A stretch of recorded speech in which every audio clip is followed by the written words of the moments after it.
Okay, it's going to be a review of Elimination Chamber 2013.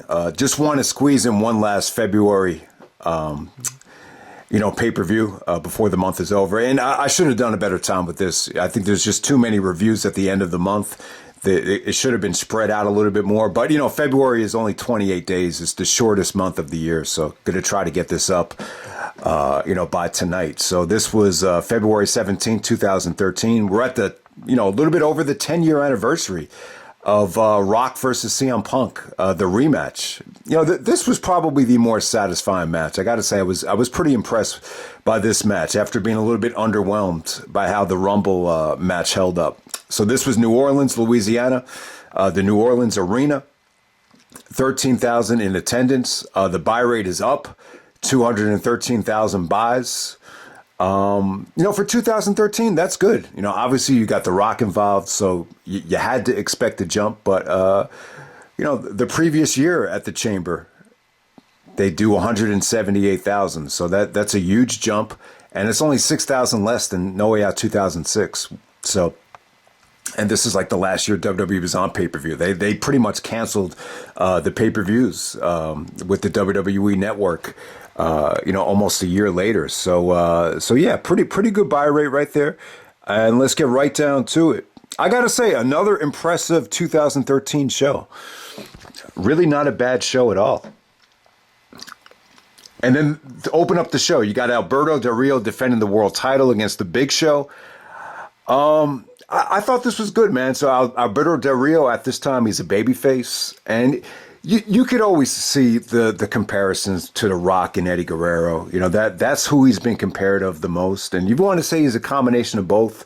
I think that's a good comparison. I don't think he was ever quite able to live up to that. But, he's a really, really good wrestler. But he really kind of, exemplifies, what this title was all about. I think when you think of this world title scene, it just felt like a glorified mid-card title with Del Rio, Ziggler, Sheamus. That core really kind of, you think of that as more of a mid-card title than a main event title. I think that's the problem with this match, especially because it opened up the show.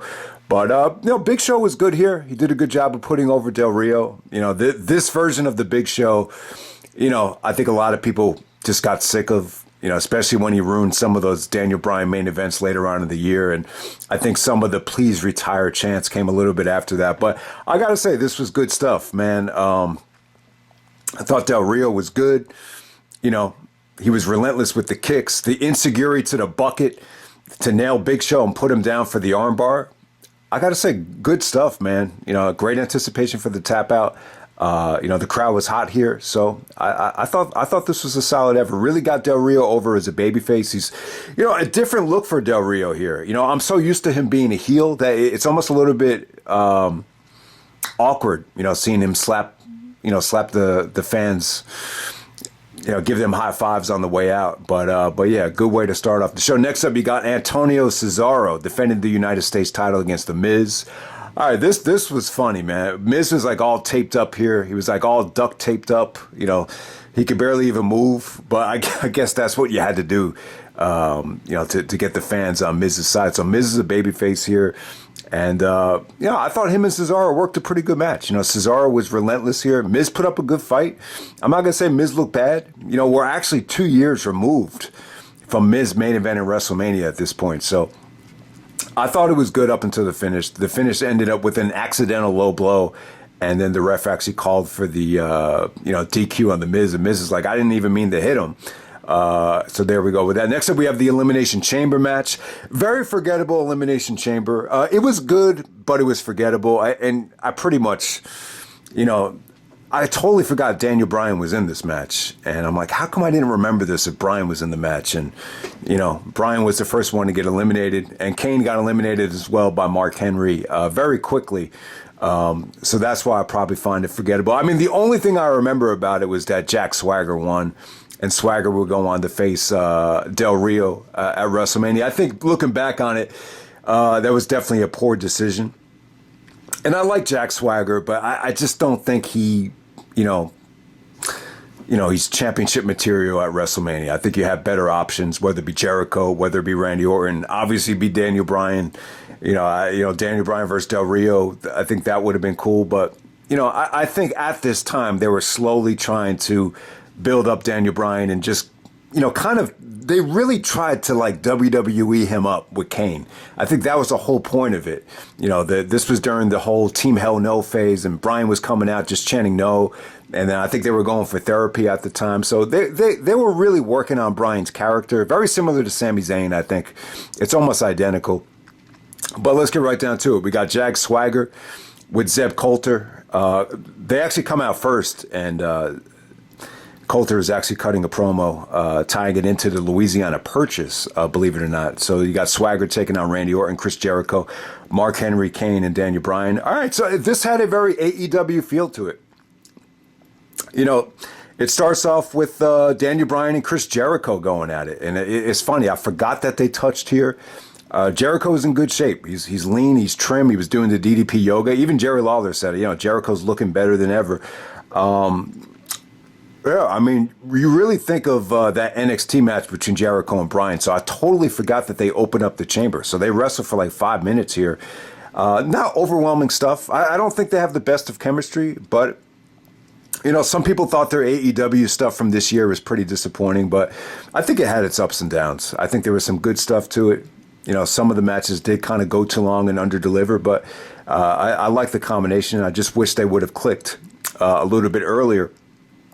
And then Swagger comes in, and you almost forget that Swagger and Jericho go at it here. The two Inner Circle members, the Jericho Appreciation Society members. But I just think Swagger really kind of found his niche. I think being a bodyguard or, just being an enforcer, I think that's more along the lines of how you get the most out of him. I think him, going to WrestleMania and challenging for the championship, it kind of felt like mid-card filler there. And, I hate to say it, but I think Randy Orton versus Del Rio, that would have been the way to go. But, they wanted to do heel versus babyface, I think that's why they did it. He has a monster heel manager in, I guess this is Dutch Mantel, Zeb Coulter. So they went with that. But yeah, I got to say, Mark Henry stole the show here from a crowd reaction standpoint. So this was Henry's prime. I would say like the stretch from 2011 up until this show. Henry looked like a beast. He destroyed everybody, even when he got eliminated. He got a standing ovation. It was unbelievable. And then he comes back into the ring, and he gives everyone a power slam. But it was actually Jericho and Orton. Everyone just pretty much ganged up on him, and Henry got eliminated with the RKO. But when Henry came in, he eliminated Daniel Bryan and Kane right away. Not a lot of boos for the Daniel Bryan elimination. It just seemed like at this time people were kind of accepting the fact that, he's kind of a mid-carder at this point. I got to say, man, Orton and Jericho work great together here. And I really like their match from Armageddon 07. You always wish that match had a better ending. But I thought this was going along great. I mean, the Jericho counters the RKO into the lion salt. Orton gets his feet up, hits Jericho in the gut, and then Orton hits the RKO to put Jericho away. Man, that would have been sweet to see more of Orton and Jericho. And then Swagger kind of steals the victory to put this thing away by schoolboying Orton for the victory there. So that's pretty much all I remembered about it, was that Swagger went over. But a good Elimination Chamber match. It's good stuff, but I don't know. I just find it just a little bit forgettable. I think Mark Henry probably stole the show from a crowd reaction standpoint. I mean, I don't know if that's the reaction that they wanted from the crowd, but yeah, he was treated like royalty there. So good stuff there. Good Elimination Chamber, but I think when you stack this up amongst all the chamber matches, it's probably in the lower half. But it wasn't bad at all. It's still a good chamber match. You definitely have good talent in there with Orton. Bryan and Jericho start the thing, and I just think the wrong guy went over, to be completely honest with you. But hey, at the same time, because of the Dolph Ziggler situation, they were just kind of holding that title for the Ziggler moment on Raw the night after WrestleMania. All right, next up you got The Shield taking on John Cena, Ryback, and Sheamus. 6-man tag match right here. I gotta say, good stuff here. I thought the crowd was incredible. Lots of kids and women chanting for Cena and chanting "Feed me more" for Ryback. Sheamus actually took the Roman, spear barricade spot where they almost took out Lillian Garcia. Came off great. That might have been the first time Roman ever did that spot. I got to say, Seth and Dean, I thought they came off like great heels. Just a fun little 6-man match. I can't say they emptied the tank. Cena really didn't do a lot here. Cena actually gets the attitude adjustment on Ambrose.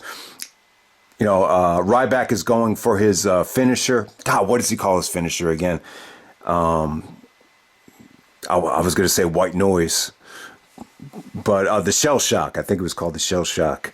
And while he was doing that, Roman actually spears Ryback, and then Ryback gets pinned. He's upset that neither Sheamus or Cena were there, to make the save, and he kind of walks out on Cena, kind of, setting the tone for Ryback's heel turn.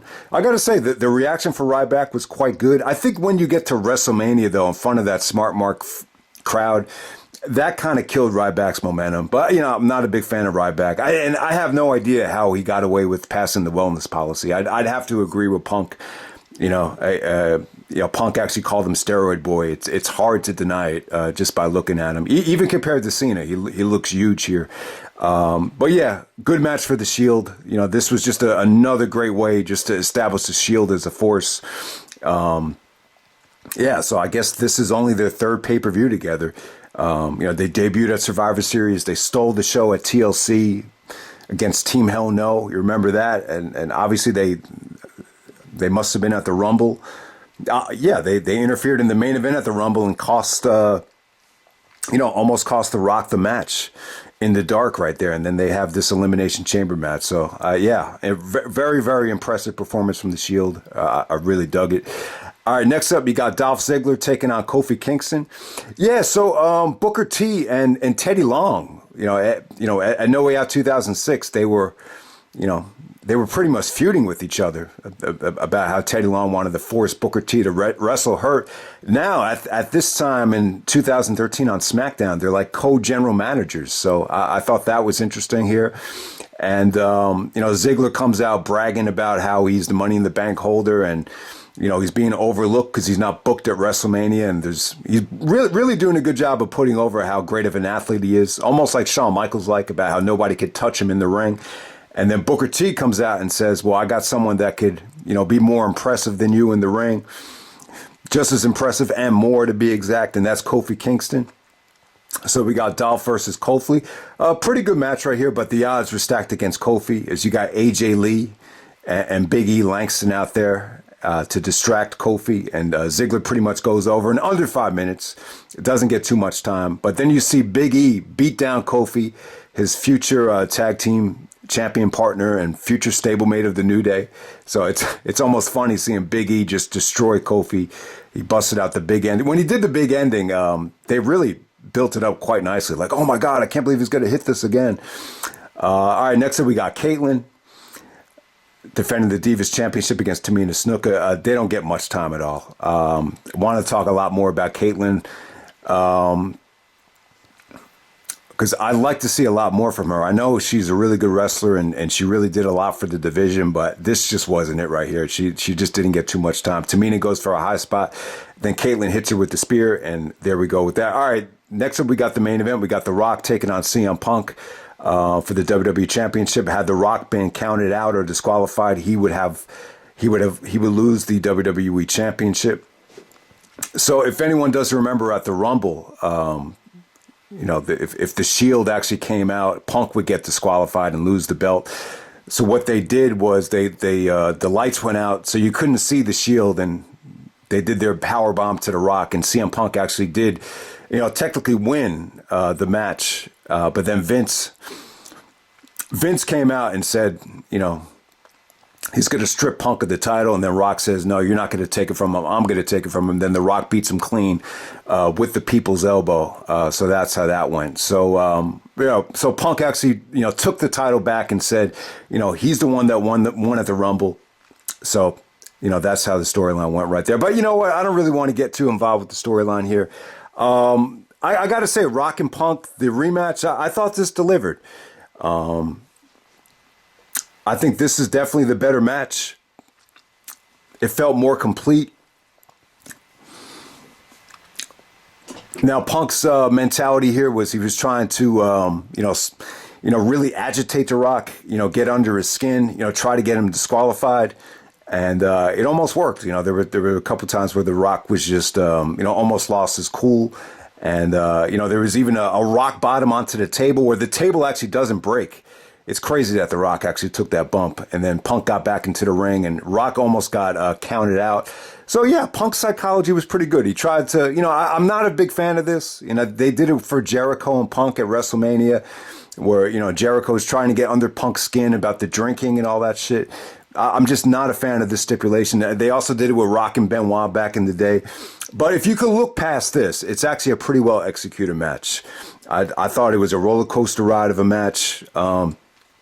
It almost got me. I thought when Punk did the springboard lariat and Rock hit him with the rock bottom, I thought that was it. But it was pretty dramatic.